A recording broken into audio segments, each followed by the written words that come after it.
லுக்கேமத் செய்கிறதுக்கு first east activate பண்ணிக்கலாம். மிதமான சூட்டில் இருக்க தண்ணி, ஈஸ்ட், சீனி சேர்த்து மிக்ஸ் பண்ணிவிட்டு ஆக்டிவேட் பண்ண விட்டுறணும். ஆக்டிவேட் ஆனதுக்கப்புறம் அதில் மைதா, கார்ன்ஃப்ளவர், மில்க் பவுடர், சீனி, உப்பு, ஏலக்காய் தூள், மிதமான சூடில் இருக்க தண்ணி சேர்த்துட்டு நல்லா மிக்ஸ் பண்ணிவிட்டு இந்த கன்சிஸ்டன்சி வந்ததுக்கப்புறம் இதில் எண்ணெய் சேர்த்து மறுபடியும் மிக்ஸ் பண்ணிவிட்டு மூடி வச்சிடணும்.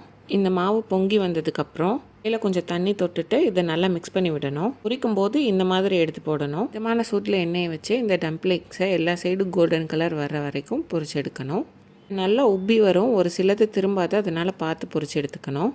இந்த மாதிரி பொரிச்சு எடுத்ததுக்கப்புறம் சுகர் சிரப்பில் டிப் பண்ணி ஒரு பவுலில் மாற்றிட்டு அது மேலே தேன் ஊற்றி எள்ளு சேர்த்து சர்வ் பண்ணோன்னா லுக்கேமத் ரெடி. டீட்டெயில் ரெசிபி லாங் வீடியோவில் இருக்குது, வேணும்னா செக் பண்ணி பாருங்கள். ட்ரை பண்ணிவிட்டு எப்படி இருந்துச்சுன்னு கமெண்ட்ஸில் சொல்லுங்கள். இந்த வீடியோ உங்களுக்கு பிடிச்சிருந்ததுன்னா ரிஃபைஸ் டைரிக்கு லைக் பண்ணுங்கள், சப்ஸ்கிரைப் பண்ணுங்கள், ஷேர் பண்ணுங்கள்.